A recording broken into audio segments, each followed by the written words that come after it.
Zadra at Energylandia is often regarded as one of the best coasters ever built.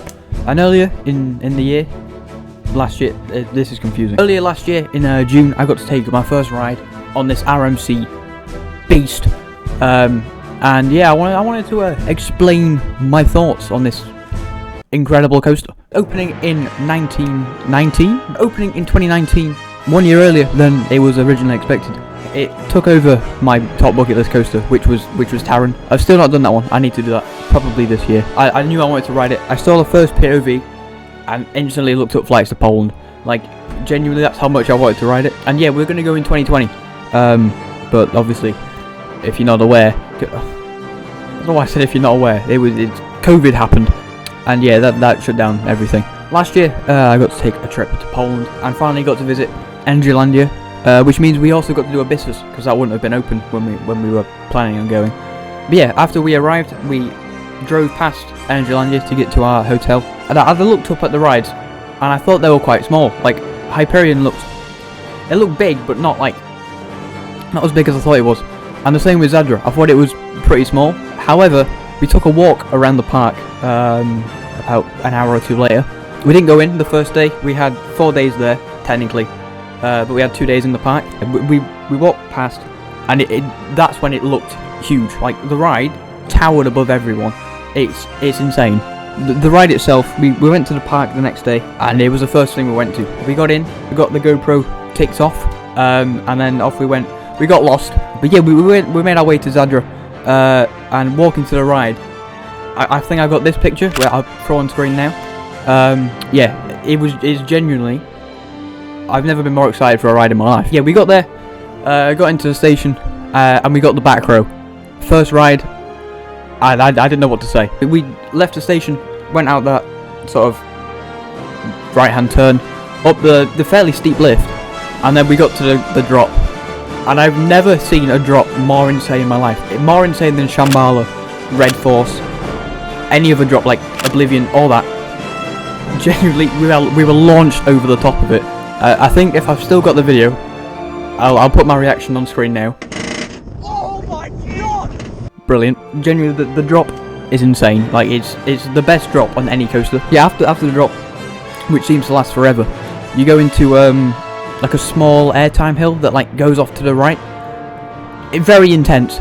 After you've done the next element, you completely forget about it. And yeah, the next element is the most intense part of the ride, which is the turn up to the left, and you bank out at the top. Incredible airtime.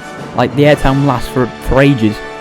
And then you launch back down into your seat, and then you're thrown up into what is probably the best and most memorable part of the ride, which is the ZeroG Stall. Genuinely, I thought you would get hang time. You don't.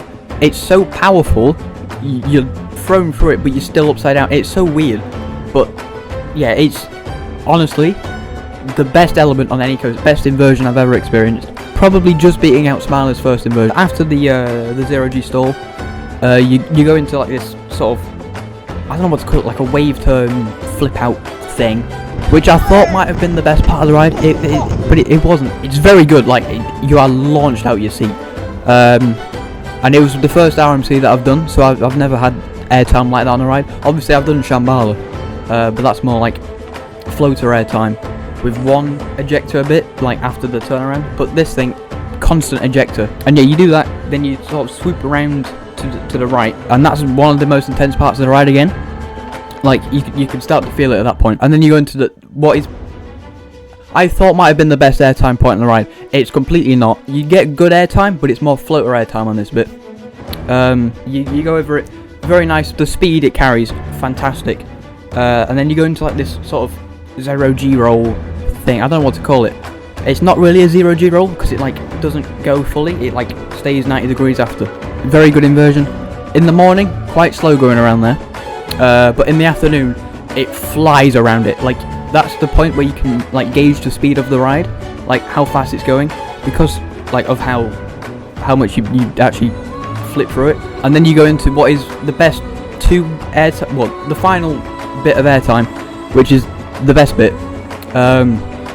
You go into the double down. The first one, you get a good pop of airtime.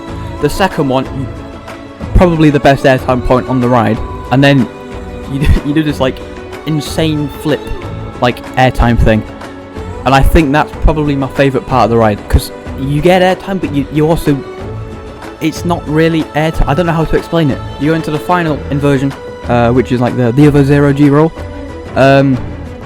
which is good, but I can't remember much of it. I did the ride like 14 times and I still can't remember much of that final inversion. And then the brakes, I need to talk about the brakes. It goes that fast into them, it cuts you in half. In fact, you can probably, again, my reaction to the brakes here. That is insane.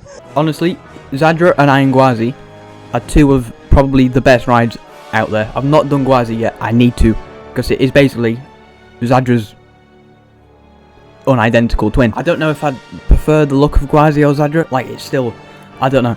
But yeah, thank you for watching everyone. Let me know your thoughts on Zadra if you've done it, or if you want to do it. Leave them in, what is going on with my voice? Yeah, leave them in the comments, and I'll see you all in the next video. Goodbye.